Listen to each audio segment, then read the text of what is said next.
All Communications provides equal opportunities for all legally qualified political candidates in accordance with FCC regulations. If you are a candidate for public office and would like to request equal time regarding content that has aired, please contact our station directly. We will be happy to work with you to schedule appropriate airtime. For more information, please reach out to the station office. 860-456-1111.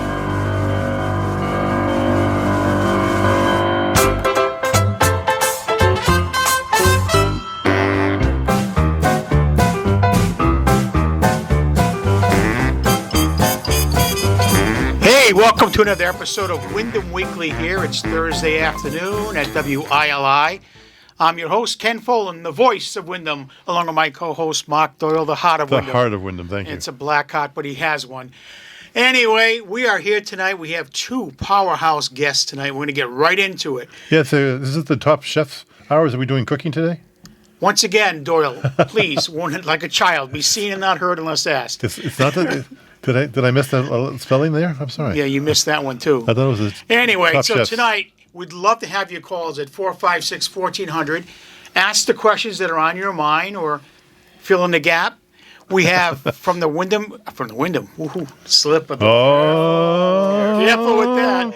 The Willimantic Police Department Chief Fabian Silva. Cross that line. And Wow. the Willimantic Fire Department Chief Ron Palmer Jr.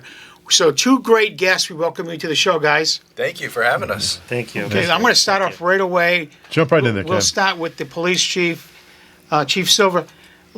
Talk about your beginnings with the police department, how you got to Windham, and where you are today. Yeah, well, thank you very much for having us. This is a great opportunity to obviously communicate with our community. I've been with the department for almost 17 years now, and I started back in 2009 under Chief Lisa Maruso leadership. I came from the shoreline. I'm from the New London Waterford region, and back in the time when we were applying to be police officers, it was a very competitive field. And unfortunately, I have the opportunity here at Windham. And since then, I remain loyal to Willimantic, and I came and I grew up through the ranks. So during my 17 years, I have done a couple of things for the department as a K-9 handler.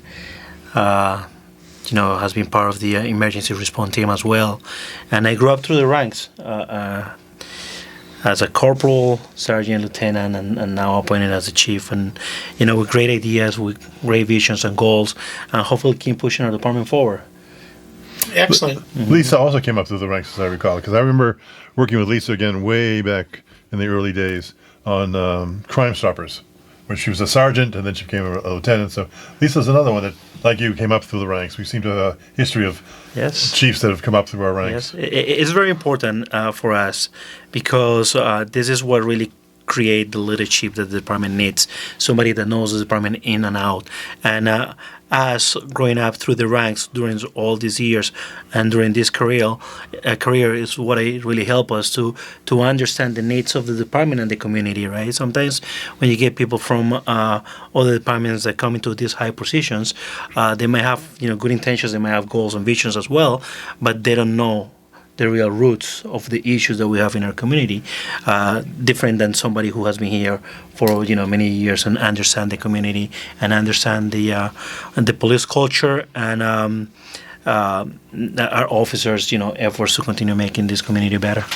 And Chief, you're coming up on your 1-year anniversary. Congratulations. Thank you very much. See, October 22nd. Nice. Okay, I think it's going to be my first year anniversary. Oh. Time goes very quick. Yeah. Our next guest is Ron Palmer Jr., a very familiar name, and we'll let Ron introduce himself. Tell us his story. Very long day today. Well, I don't think there's enough time tonight for my story, so I'll try to give you the abridged version here. So, born and raised in Willimantic. I have 29 years plus with the Willimantic Fire Department. Come from a fire department family. My father, who is now deceased, was the former fire chief here. Like Fabian, worked my way up through the ranks. I do also believe in homegrown talent, and the department having a culture of developing its own people so that there's a succession as we move forward throughout the generations. So I just wanted to echo that as well. Yeah, so, born and raised here, educated here, went to UConn, been with the department, serving as a firefighter, as a fire captain, deputy chief for about 4.5 years, with Mark Scrivener as the chief, and then with Mark's retirement, fortunately, it gave me an opportunity to advance to fire chief, which I've been doing for coming up on 6 months now.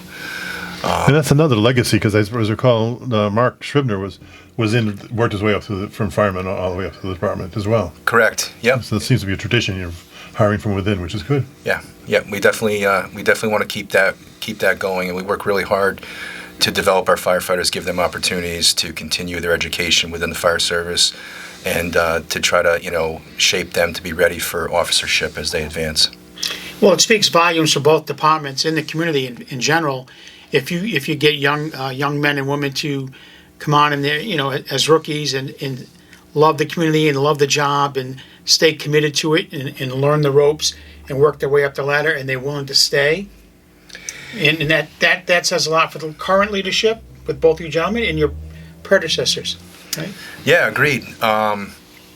It's a nice community to work in, but it also has its challenges. We are a small town, but we do face big city issues at times. And I think being a first responder, especially in today's day and age, the demand for the services, whether it's law enforcement, fire, EMS, is a lot more than it's ever been in the past.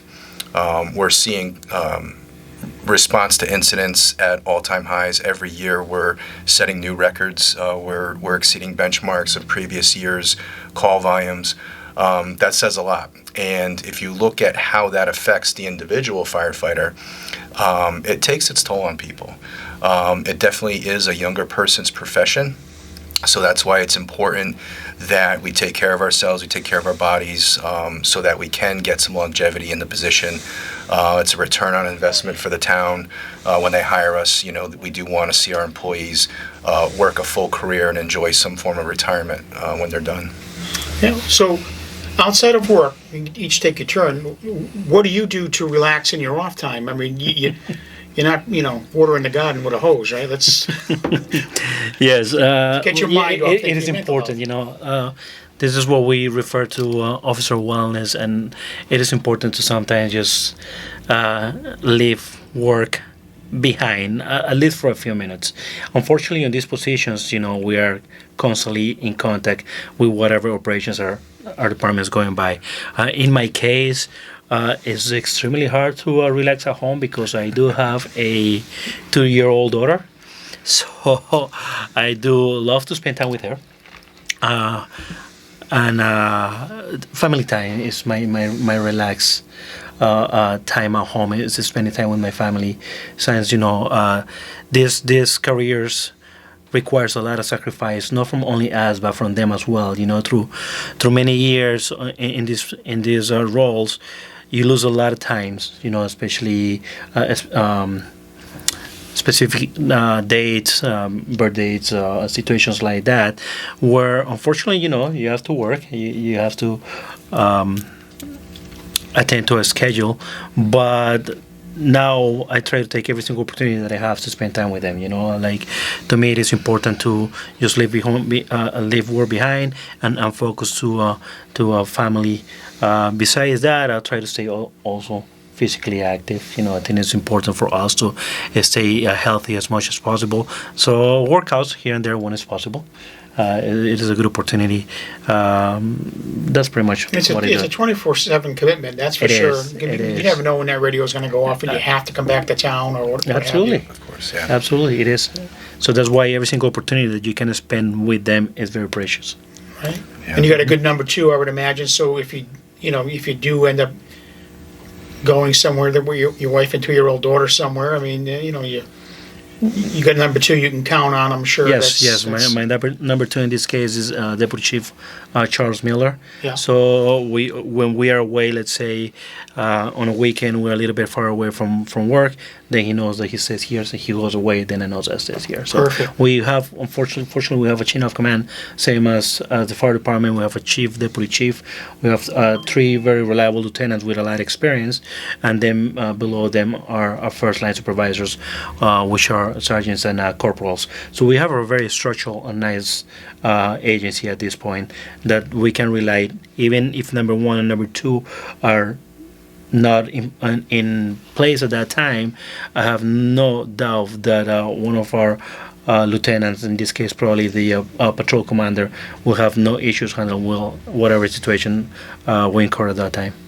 And Ronald, what about you? What do you do to have a little relaxation time? I know family's important, no doubt about it, but Yeah, so I have a few more kids than Oh. Chief Silva.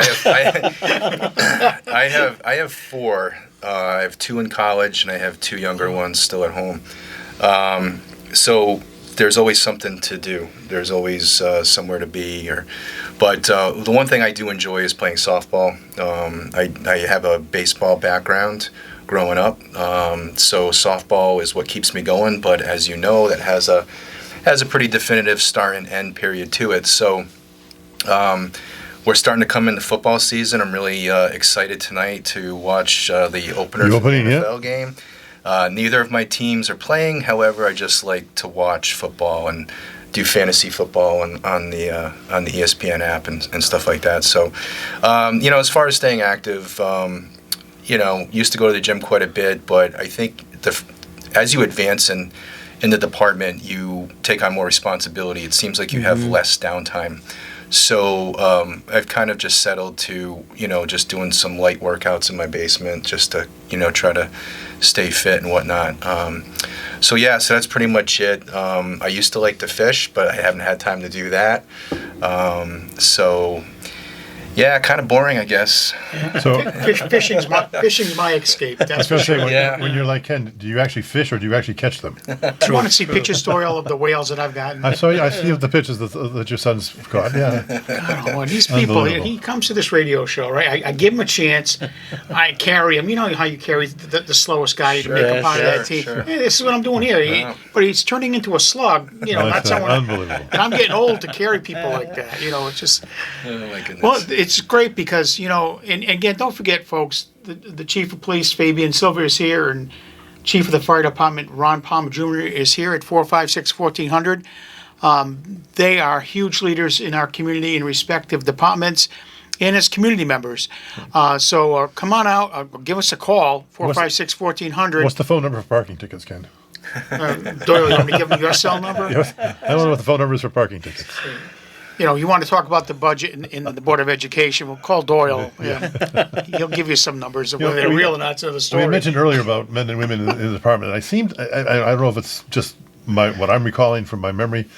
We seem to have a few less women in the police department, especially. Then we have a series of them graduate or retire. Well, during my role as a police chief, I came to take a department where we have 4 female police officers.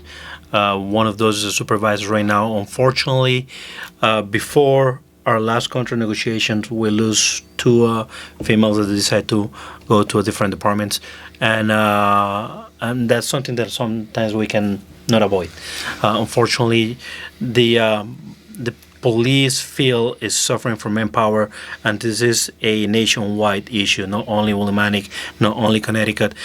And it have comes to the point that basically departments are competing to attract candidates and to steal candidates or to steal officers from other departments. And how they do that, obviously they offer better wages, better benefits that they're more attractive to the officers. And I those are recall the we reasons ran that into they that go. issue when I was on the selectmen. We had issues with we would train up the officers, and then other departments would come in and poach them with the Same thing with the ability school to hire department. salaries. Yes. Yeah. They So- coach the talented young teachers. Yeah, so as of July 1st, we have, I say, the fortune with the great help of the Willimantic Taxing District to ratify a good contract, which I see it for our officers, and they're very content, they're very satisfied and happy. So I don't see any more forthcoming transfers. So What about the fire and department? let me correct sorry, that. go ahead. I only have we have 3 female officers. One of those is one of our investigators. We have a patrol officer and a sergeant now. And I'm sure it's not for lack of trying. I'm sure you're still trying to recruit more because I know it's, Absolutely. it's a tough Are you in a market. shortage right now in your department? We still a little bit shortage. We are getting better now. We have 3 guys at the academy now. Matter of fact, tomorrow I'm training 2 new candidates to the position of police officer, and in January. We're waiting for one of our dispatchers to be 21 years old, and then she's going to be the next hire. Excellent. So we're going to have 4 females right now in and our then still department. that'll be full staff, or No, Still not at full staff. We're Wow, still not 4 full hires. staff. We're hoping by summer of 2026 we're going to be on full staff. That is without counting the 2 officers that are going to be eligible to retire next I summer. was just going to say So, that. Yeah. unfortunately, it takes time for us to get somebody on the road. What's that length of time from when you hire to the training to the in uniform and on the streets? It is around 10 months. It could be up to a year. We have to count with 22 to 26 weeks of training, roughly 6 months. Then when they finish at their academy, they come to us for what we call the field training program, right? They have to go for 10 weeks where they need to learn our streets, our codes, the way how the department operate itself. And that is if they do good. Sometimes there are some candidates that we need to extend because they have some deficiencies in some of parts of how we operate. But it's roughly 10 to 12 weeks, let's say so. So after that, they're going to be able to be on the road. So we don't count with them until 10 months after they get hired. So what is the process like in the fire department, Ron? Not as stringent as the police department. Our fire academy is anywhere from 14 to 15 weeks, depending on what time of year it is and how many holidays are in there. And then once we graduate them from the fire academy, they come back to us, and it's probably another 6 to 8 weeks before the individual is ready to become what we call manpower, which would be eligible for special assignments, callbacks, and overtime. But our probationary period is 1 year, and it's actually a total of 15 months because we include the 3 months that they're basically in the academy as part of that probationary period. And do they also have to become EMT certified during that time? Yes. All Wilmanic firefighters are EMTs. We have hired EMTs, people who are EMTs, and we also have hired people that are not. And then that is additional after the fire academy. We don't make them do both while they're in the fire academy. It's Must be a lot. It's too much. So once they get out, we identify an area EMT class to send them to, and then that's going to be, sometimes if you can get an accelerated class, you can get them done in a month. Otherwise, it could take up to 3 months before you actually get them through the process. Are you facing a shortfall of personnel as well? Fortunately, we are not. We're in actually pretty good shape. I currently have 3 recruits at the fire academy, which started on August 25th. Of those 3, one of those recruits is a female. So just to kind of follow up on the question you had asked Chief Silva, I have 1 female fire lieutenant right now.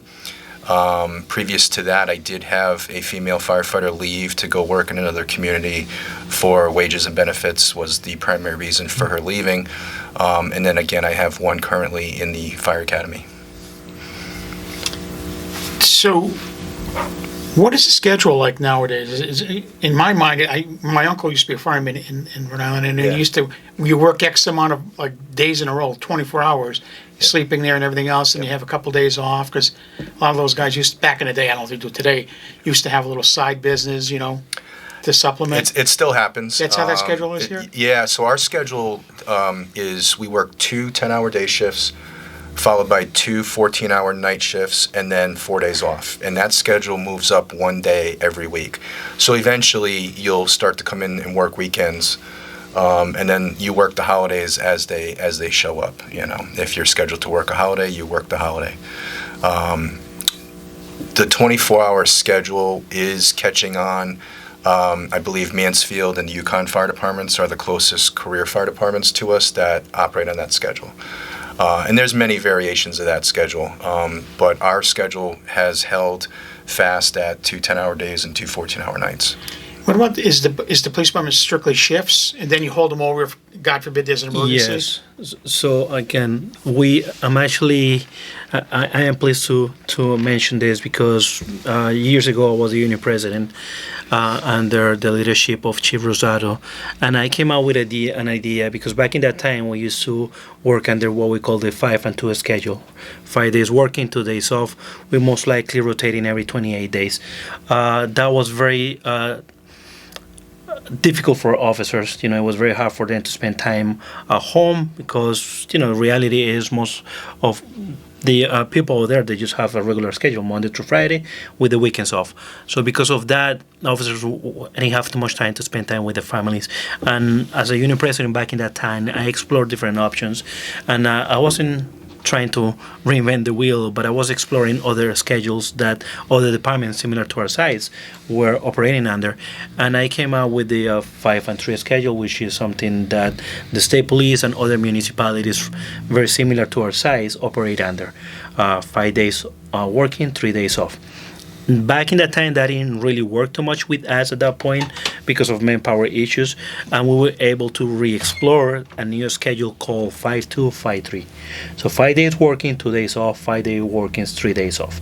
That gives the opportunity to our officers to rotate quickly through the week, having different set of days off, and most likely being on weekends more often than usual. And that's giving the opportunity to pre-plan. If you want to do a family reunion, they know when they're going to be off.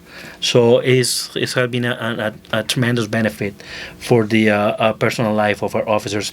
And believe it or not, these minor things that we might consider minor is very important for them. And those are the little benefits that we can offer and compete against other municipalities and tell them, hey, work-life balance. we have this work schedule, and people like that. Those are the things that attract applicants to our department. So I have a toss-up question for both of you. But tell us about your working relationship with Eastern, because Eastern has their own police force and their own fire force. Yeah. How do you guys interact with the Eastern forces? Tell us something. Either one go. I'm waiting for Go ahead, Ron. Silva to jump in on this. That's going to cut him off. We'll give you a chance to talk. We have extremely You lost that chance, Ron. great relationship. His version of it. Great relationship with the police department. Chief Tavares, it is a good leader for the department, and we have set in different meetings. We don't really basically get involved with operations of each department, but when there's mutual aid requests, they're always there. As an example, for National Night Out, I don't know if you guys heard about the event that We were there that night. It was wonderful. It really was. The event that Chief Palmer and I put together, and the town as well, with the support of our chief of staff. They were over there helping us out with that. I have been invited to Eastern many times. I have one of our lieutenants actually who is currently promoting our department and is actually also kind of teaching a class over there. So we have a very good connection. One of our officers that retired recently was hired by Eastern Police Department as one of their new officers. So the relationship has always been good since I recall. And do you guys work together on the Hill? So it's always the questions of the parties on the Hill and who responds. Yes, to those. well, they try to maintain obviously jurisdiction at the Eastern campus. Yeah. If we do request them to help us out, I have no doubt that they will respond to it. Yes. Yeah. So just to piggyback off of that, so obviously Eastern doesn't do fire EMS themselves. That's where we come in. We have a great relationship with the police department and building and grounds up there, and how we respond to fire alarms or how we respond to medical calls for the students. And I think that the takeaway is that having 2 children in college myself, as a parent, you want to make sure that there are services available in a timely manner in case your son or daughter has some type of medical emergency, or God forbid there's a fire or some type of event that requires law enforcement intervention. So it's very important to us to be partnered with Eastern. We do a lot of things outside of emergency responses. For example, I just accepted a seat on the nursing advisory board as a kind of like a first response at-large type of seat. Something I'm looking forward to. I'm not sure exactly what I'm getting into, but obviously I'm going to represent the town and department to the best of my abilities to help them out. we do other things too. They have a EMT program that they have started as well. So when it comes time for them to do some hands-on training, specifically like vehicle extrication, we'll go up there and we'll provide that service for them to help them out. And the past couple years, the North Windham Volunteer Fire Department has also partnered with us on that. So it's just not about Willimantic, it's about some of the, getting Windham involved as well. We're going to be doing a tabletop exercise with them next month as part of like emergency management planning. So they're an integral part of the community, and I think we have great working relationships. It's something to be proud of. So they don't have their own. I mean, I recall it again. It's not too long ago we were buying apparatus that would be able to use on their high rise. Since we don't have too many high rises here, we had to get that extra ladder truck. That's correct. Yeah. So things have shifted a little bit over the years. The pilot program, the payment in lieu of taxes, obviously, having Eastern's campus in our district, that was a big contributor to that program. So, Chief Silva, what's going on with the Rapid Fire Fridays? Is that what's this? Oh, So, you gotta call this am- guy in because he needs to do that for the You are fire. not I usually get a call about 5 minutes before an event, and it's Chief Silva saying, "Hey, you going to be there?" And I'm like, "Yeah, I got you."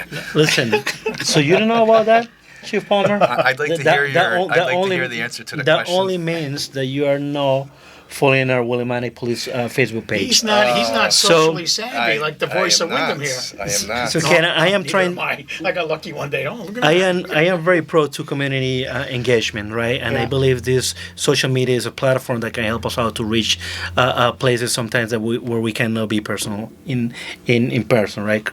And I saw this idea coming from another department when I was going scrolling through my Instagram page, and I came back to one of our lieutenants who handle our social media, and he's also our PIO.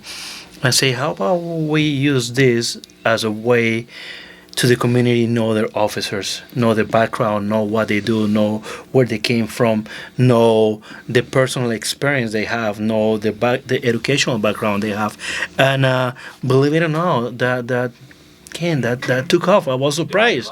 The first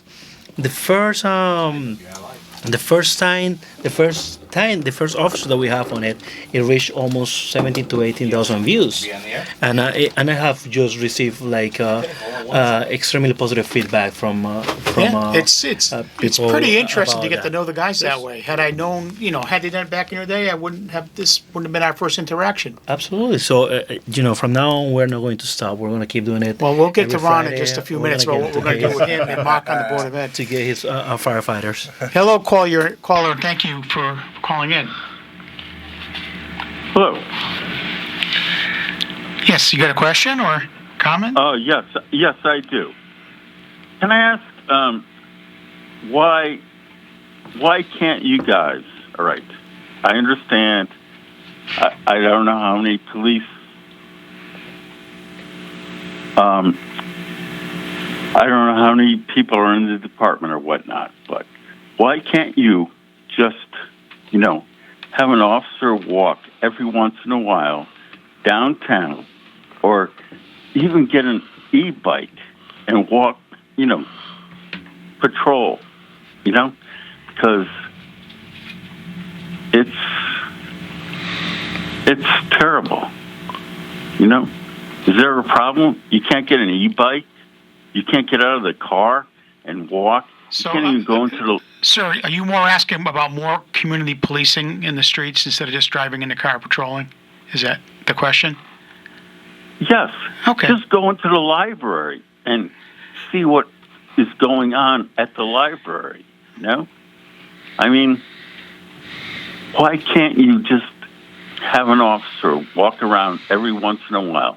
The police department is right downtown Willimantic, and I don't see anybody walking around. I don't see anybody doing, community policing. Okay? That's all. Okay, well, let Chief respond to that. Yeah, absolutely. Thank you for calling, and thank you for putting that in place. Yes, I am aware of that. That's something that we have been exploring, but unfortunately, as I mentioned right now, the shortage in manpower has not been achieved right now what we're supposed to have on a staff. I do understand the importance of community engagement, and as I mentioned during this show, that's one of our primary goals. So we're a busy department, and if you don't see officers in the Main Street area walking, I can assure you it's because they're responding to another calls at that point. I'm all about transparency. That's always that I have been very permanent in my vision. And when the officers are no out there being visible, is because they're technically responding to another calls. We are staff with 3 officers and 1 supervisor for every shift, and sometimes that's not even enough. So as long as I get the manpower back to the numbers that we are supposed to be due to the many losses that we have in the past, I can assure you that you will see officers walking up and down. As far as the e-bikes, that require budget procedures. They're not as cheap as we would like them to be, and they also require a specific training that has been developed by the Post Academy. So it's not just as simple to acquiring the bikes and get an officer of it. They need to be trained in a new tool. But we will be exploring all these ideas. So for people to actually get involved and do something, they really need to start going to the Windham or the Willimantic Taxing District Board of Directors meetings, because those are the ones who control your budget. That's where they should be advocating for the extra dollars that you need in order to fund these. But also to back up Chief Silver again, in Ron, who's fortunate to have full staff, police and fire across the nation are facing that shortfall, as are school districts with specific area teachers. There's a shortfall out there, and we've got to be aware of that fact first and foremost. And I know, whether it's Third Thursday or other occasions like the 4th of July parade, we do have, I don't know if we still have them. I remember my wife's cousin, who was a police officer for many years in town, they would ride regular bikes, and help do that. But on a day-to-day, if you're running with 3 patrol cars and a sergeant or a lieutenant, and responding to the amount of things that you see and hear, it's amazing that, we're doing that safely on all ends, right? Yes, and it is budgetary. I mean, those e-bikes are running. I can imagine a police one would be a little bit more, upwards to $1,500, $2,000 fully equipped. I'm guessing. Never mind the extra training. Well, I will say maybe even a little bit more, Ken, because that is the bikes that we have, which now they're kind of all. We had them since I studied, and I recall that. And those bikes back at that time were like around $1,000. Back when, yeah. Yes, for the regular, pedaling bike. Yeah. Now with the e-bikes, I will say probably like around $3,000 for them. And again, they require special training. Obviously, these bikes can go up to, I think, 20 to 25 miles. And we need to make sure that whoever is going to be operating those e-bikes are properly trained for it. I think I don't know the exact numbers, Chief, but I'm sure we have to acknowledge that Main Street is not that crime-ridden. I don't recall a lot of criminal activity going on Main Street, and you're arresting people every day. And I imagine there are civil disturbances, but I don't sense that Main Street is as crime-ridden as people maybe believe. No, and as I mentioned, I'm all about transparency, and obviously all our files are open to the public unless there are open investigations. And I can tell you that we don't really have many calls from the downtown area. That's what I thought.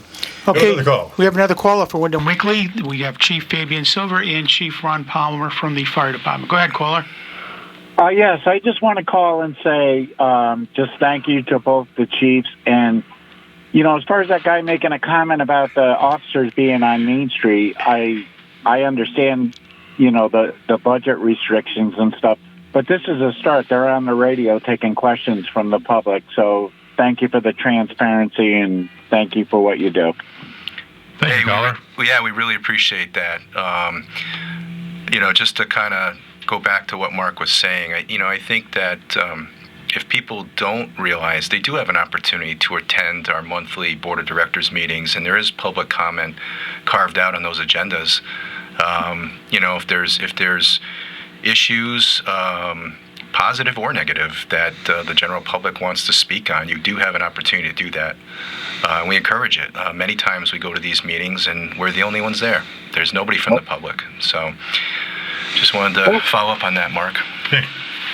All right. I appreciate it. Thank you. Thank you, caller. Thank you. Thank you. Yeah, it's important, I think, for people to understand that, it's an open government. There's a process. Every board has public comment, and if you have some real concerns, attend a Board of Ed meeting or town council meeting or the Willimantic Taxing District Board of Directors meetings. They can get some input and find out that maybe the police department needs more support, more dollars, and reason why they're asking for the money. Yeah, let me follow up on that, Mark. I do agree with you. We're here to try to close that gap. If there was ever one between community and public safety. That's why, Chief Palmer and I, we're new to these positions, but we are not new to the town, and we're not new to our departments. We have a lot of experience. We know. The sufferings, as I say, that the town has gone through when it lacked public safety resources, but we're here to close that gap and to bring community in to engage with the officers. And you mentioned that Rapid Fire Friday. Those are the little things that we're doing to make sure that the community know the officers that are serving them at this point. My goal is for the time that I have here is to just get more engaged with our community and get their support, Mark and Ken, because public safety requires community support, right. And that's what we're looking for. I think Ron, if you're worried about this Friday program, maybe you could start a dunk tank process. No, he's going to go back to the station, and he's going to talk to his lieutenants. He's going to talk to Chief Silva a little bit more what actually happens on Rapid Fire Friday, and he's going to call the show 2 for Tuesday. We'll meet 2 firemen to every 1 police officer. Let me tell you, it's fun to watch because, I've been around a long time and involved politically for a long time, and you get to see. Yeah, I used to know just about every policeman out there. My wife's family's they've been multi-generational, the Himonides and Haggertys, and Ron's family. You get to know them all.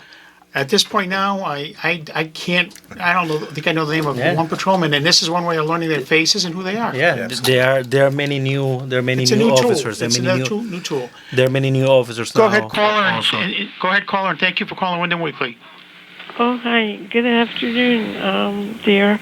I had a question about these mountain bike riders, these people that are doing, hopping up their bikes on 32 and going into Willimantic. I know it might be a state road, but I saw them 2 weeks ago, and apparently they're using a certain one of those community parking lot.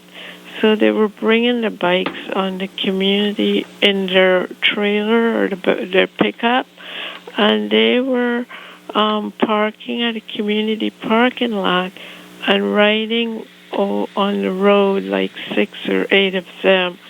And I wanted to come to the police or call them and tell them, but I don't know who's responsible for this. Are you talking about bicycles or scooters, motorized scooters? No, these are those big bikes. So it's probably a bicycle riding group, and if it's like you said, if it's on Route 6, let's say, or Route 32, that's definitely a state police conversation.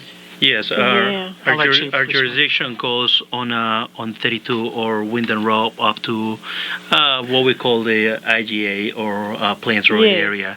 Anything besides that, from that end, is covered by the Connecticut State Police. Well, what would be the non-emergency phone number that she could use to call? Because I'm sure people are reluctant to use 911 in this situation, but I know there is a non-emergency number. Yeah, absolutely. For non-emergency calls, we do have the 860-465-3135. That is the number that is going to be to our police dispatch, obviously, if it's an emergency. That's police and fire? Yeah, so it's the same dispatch center. Right. But the other number would be 860-465-3126. That would get you the fire dispatcher. Okay. All right. You can always start there, ma'am, and just present your question, and the dispatcher could probably direct you in the appropriate. Yeah. But I see them in South Windham coming out. You know where that near to IGA. There's a road there. They go down that road. That's part of Willimantic. But the thing is, what I thought was a way to get them was that they were using their pickup truck but parking it at this community parking lot. And I think, and they just don't roam on 32, but they have to go on 32 and then go through Willimantic, because I've seen them in, it's so dangerous. And then they have this long line of cars behind them, and it's just like so scary. And they shouldn't do that. They don't have any license. They don't have any. It's just horrible. Yeah. It's just if you're talking about the community or the commuter parking lot on 32, I'm thinking you're thinking of the one next to the Apollo restaurant. Am I correct? Of course. Of course. So that's definitely state police. Yeah. Yeah. But if they park there, but they come into Willimantic, you don't have any jurisdictions on that parking lot area, right? I think the best advice would be, if you see that happen again, you need to call in real time to try to address it at that moment. Yeah. Yeah. Because you could get their trucks and everything. I mean, it's terrible. But thanks a lot. All right. Thank you, darling. Thank you for calling. Okay. Bye-bye. Bye-bye. That sometimes is got to be a nightmare for you. The amount of calls that are really like out in North Windham towards Walmart. Yes. And then going to the south, and Yes, and no, I understand her concerns. Sometimes, Sure. sometimes call get initiated in those areas, and then they ended up in Willimantic. What I would like all the listeners to learn is the call is based in the place of origin, not where it ends. Do we assist sometimes in mutual aid? We do, but usually it goes in the place of origin. However, if it's not a non-emergency, you can still use that number, because that number is going to come to our police dispatch center. And what the capabilities of our dispatch center is that they're going to be able to relay that immediately to the Connecticut State Police dispatch center, and then they will be able to address that issue. I don't want to defend the motorbikes and the scooters, because it drives me crazy around my house on top of the hill section. But I think people have to understand the problem the police have, and it becomes a fire department problem, trying to stop these kids riding on the bikes. If they get injured, if they go off the road. First off, if they go off the road, you can't follow them in your squad cars. Secondly, if they get injured or if they hit something. I recall many years ago in the railroad crossing there up by the old Republic Oil, they had the road blocked, but the bicycle just ran right into the squad car, and then it becomes our problem. So I think people have to understand it's not very easy to police these vehicles. State legislation came a few years ago with the pursuit policy. The pursuit policy has been there for years, but it was kind of technically modified 5 years ago, which it basically prohibit police departments to initiate pursuits for misdemeanor charges. In these cases, most of those incidents are based on misdemeanor charges. We can make the attempt to stop a motor vehicle, but if that vehicle starts speeding off and engage an officer in what we call police pursuit, that will be discontinued for public safety. Caller, go right ahead. You're on Windham Weekly Live.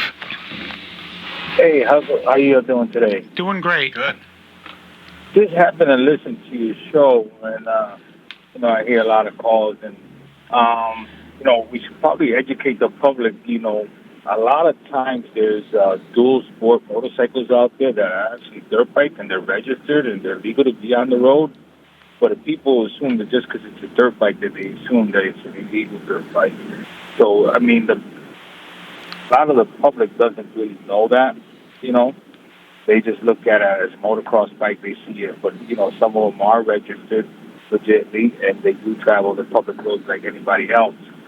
But more importantly, we have, I don't know if they dealt with the scooter issue in town. There's scooters all over town, and I don't know what's being done about this, and half of these kids are not even old enough to ride a scooter. Right. I think that Chief Silva made the comment about the state law and the the rules of engagement, of pursuit, if you will. And I'm sure they do all they can, but I'll let Chief respond. Yeah, I second what you're saying, sir. Like education is huge in this type of situations. Obviously, everything comes from parenting, and you're absolutely correct. Most of the operator of these scooters, they are minors sometimes. Scooters or what we call mopeds, they're authorized to be on the road. If they're under 40 cc, you don't have to register that motor vehicle. However, you're still required to possess a driver license without motorcycle endorsement. If there's anything above 49 cc's, vehicle needs to be registered, insured, and the operator of that motorcycle must have a motorcycle endorsement in their license. Yeah, definitely under 49 cc's, it doesn't have to be registered. But I mean, it doesn't even call for a pursuit. Sometimes we could just, instead of pursuing these people on scooters, you just wait till they're done and wait for them, find out where they live, and just meet them at home. All right, well... And, I definitely agree. I know the parents are at fault for anything, for letting their underage son go out of the road with these scooters. But, I mean, we understand you can't chase them, but there's other means out there, other things that we can do to curb this a little bit, because, it is everywhere. Okay, hey, thank you, Caldwell. The Chief will take that under advisement. Absolutely. As his counsel, I'll take care of it. We have about 1 minute left, so we have to... I just want to take a minute. We got a minute left of the show. This is Ken Folan and Mark Doyle from the Windham Weekly Show. We want to thank Chief Silva and Chief Palmer for taking the time out of their busy day in their schedule to engage with the community and with us on the #1 rated show. Right, and the next time we'll give... Despite Doyle being on the show. We'll give Ron more time next time to enlighten us. Yes, I appreciate that. We'll get your own show. Yeah, we really appreciate you guys inviting us to come on. Sure, we also want to extend Ron, our gratitude to your staff, your whole team that are a huge part of our community remember, Ron, in every way. you invited the police chief, not me. Yeah, no, just big shout out to both the police department and fire department members. Chief Silva and I are blessed to have great teams on both sides of the public safety complex, and looking forward to continuing to do good things for the community. And again, we really appreciate you guys having us on. Sure, our community is blessed to have you and your team as well. Just trust me. Hey, so next week we're going to surprise you with a huge guest, not any bigger than these two guys because they got a little pull in town. But you're going to want to tune in to Windham Weekly Live next week on Thursday at 4 p.m. And thank you for listening.